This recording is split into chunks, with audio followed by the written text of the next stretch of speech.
আর কোথাও বলছে গেটের সামনে একটা ছিল ওইটা। দুইটা গাছ কাটছে।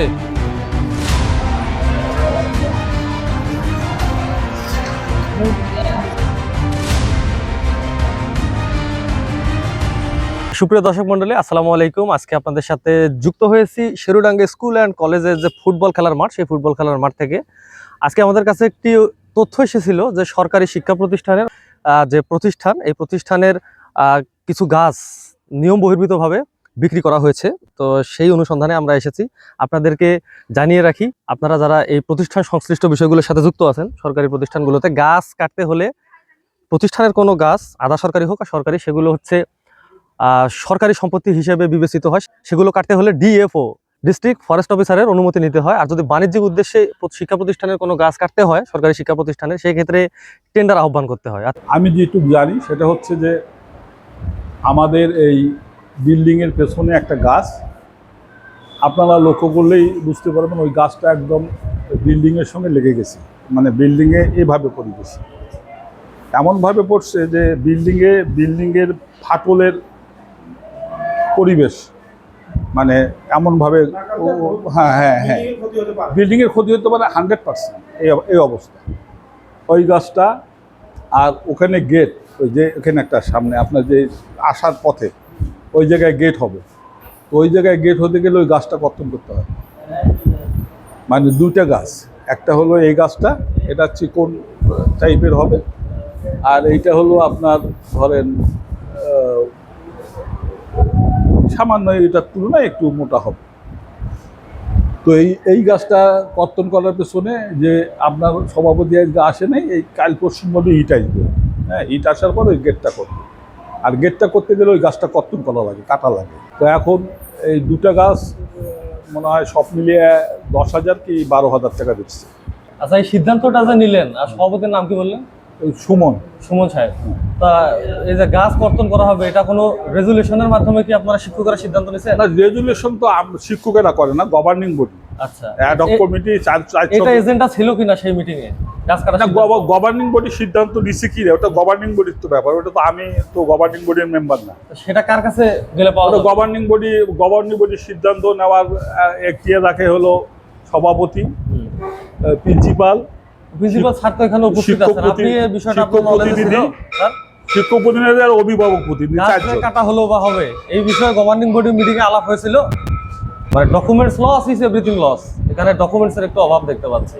আচ্ছা, যেহেতু আপনি এই প্রতিষ্ঠানের ভারপ্রাপ্ত প্রধান শিক্ষক, সহকারী প্রধান শিক্ষক, তো সেই ক্ষেত্রে প্রতিষ্ঠানে তো বিষয় আসে, আপনার কিছু রক্ষণাবেক্ষণ বা দেখভাল করার দায়িত্ব তো আছে নিশ্চয়ই। এই জায়গায় চাকরি করতে গেলে আপনি তো ডিপি ট্রেনিং প্রশিক্ষণ এগুলো প্রাপ্ত হয়ে এসেছে। আধা সরকারি বা সরকারি যে কোনো শিক্ষা প্রতিষ্ঠানের সম্পদের উপর যদি কোনো স্থাপনা বা গাছ থাকে, সেগুলো সরকারের সম্পত্তি, এবং এগুলো কাটতে গেলে সর্বপ্রথম ডিএফও অর্থাৎ ডিস্ট্রিক্ট ফরেস্ট অফিসার, যদি বড় কোনো ইস্যুস হয়, অনেকগুলো গাছ হয়, সেক্ষেত্রে তার অনুমতি নিতে হয়। যদি বাণিজ্যিক কোনো উদ্দেশ্য হয় তাহলে টেন্ডার আহ্বান করতে হয়। যেহেতু আপনার ছোটখাটো 2-3টা গাছ কাটছেন আপনার অবকাঠামো ব্যাপারে, তো সেই ক্ষেত্রে তো মিনিমাম হচ্ছে একটা আপনার শিক্ষা বোর্ড বা শিক্ষা অধিদপ্তরের দায়িত্ব বাহক কারো কাছ থেকে একটা লিখিত গভর্নিং বডি মিটিং, তো আমি জানি, যতটুকু জানি গভর্নিং বডি মিটিং করার কথা। এখন আমাদের কি এই ধরনের কোনো ডকুমেন্টস আপনারা এখন দেখাতে পারবেন? শিক্ষা অধিদপ্তর এখন তো অনুমতি আছে গাছটা? আমি যতটুকু এটা তো আপনারা করতে পারেন না। না, আমি যতটুকু জানি, আমি তো বললাম যে গভর্নিং বডি হলো প্রিন্সিপাল। স্যার গভর্নিং বডির মেম্বার না?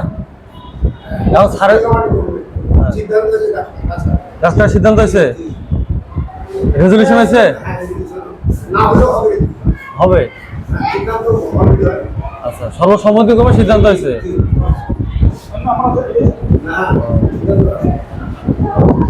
আপনার সংশ্লিষ্ট কর্তৃপক্ষের কোনো অনুমতি আছে? আপনাদের সিদ্ধান্ত, আপনারা তো যে কোনো সিদ্ধান্ত নিতে পারবেন, সেটা হচ্ছে আপনারা পারমিশনটা পাইছেন কিনা, এটা ফ্যাক্ট।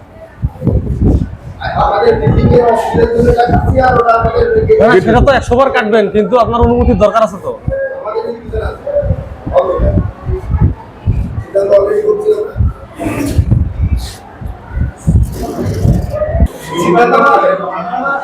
না, গাছ তো অলরেডি কাটা হয়েছে। এখন সাংবাদিক হিসেবে এই প্রশ্নটা আমি জানতে পারি না যে আমাদের পরিষ্কার হতে হবে তো। আমি এই প্রতিষ্ঠানের অধ্যক্ষ, সভাপতি বললো যে গাছ কাটা লাগবে, কি জন্য গাছ কাটবেন? বলে এই বিল্ডিং ভাঙতেছে আর ওই গেট বানা লাগবে, গেটের সামনে পরে আর গাছ কাটা যাবে না, এই কারণে গাছ কাটা লাগবে। তাহলে গাছ কাটা লাগবে, প্রসেস অনুযায়ী কাটা লাগবে। প্রসেস কি? রেজলিউশন করা লাগবে, তারপরে বন কর্মকর্তার ইয়ে লাগবে, পিওনো সিগনেচার লাগবে, পিওনো অনুমতি নেওয়া লাগবে। তার মধ্যে শুনি যে গাছ কাটিয়ে তারপরে আমাকে বলতেছে গাছ কাটা হয়েছে। অনুমতি এখনো নেওয়া হয় নাই? অনুমতি আগে নিছে, এমনি বলছে যে গাছ কাটা লাগবে, মানে মৌখিক সিদ্ধান্ত হয়েছে? মৌখিক সিদ্ধান্ত, মৌখিক রেজুলেশন এখনো হয় নাই? এখন হয়নি, হবে হবে। হ্যাঁ। আচ্ছা, কত টাকা বিক্রি হয়েছে গাছ? 12,000 12,000 টাকা। এখন এই প্রতিষ্ঠান ঘুরে যা পাওয়া গেল, গেট নির্মাণ, স্কুলের বিল্ডিং এর উপরে যে গাছটির কথা বলা হচ্ছে ঝুঁকিপূর্ণ গাছ, সবই ঠিক আছে। তারা স্কুলের অবকাঠামো বা গেট নির্মাণের জন্য গাছ কাটবেন, কিন্তু তার জন্য যথাযথ যে প্রক্রিয়া, রেজুলেশন এবং সংশ্লিষ্ট কর্তৃপক্ষ অর্থাৎ ডিস্ট্রিক্ট ফরেস্ট অফিসার, শিক্ষা অধিদপ্তর বা শিক্ষা বোর্ডের যে লিখিত অনুমতির যে বিষয়গুলো আছে, সেগুলো কোনো কিছু তোয়াক্কা তারা করেননি। এবং নিজেদের মধ্যে যে মিটিং, সেই মিটিংয়ের মাধ্যমে যে রেজুলেশন, সেই রেজুলেশনটাও করেননি। তাদেরকে প্রশ্ন করলে তারা বলে যে হ্যাঁ, গাছ কেটেছি, রেজুলেশন হবে।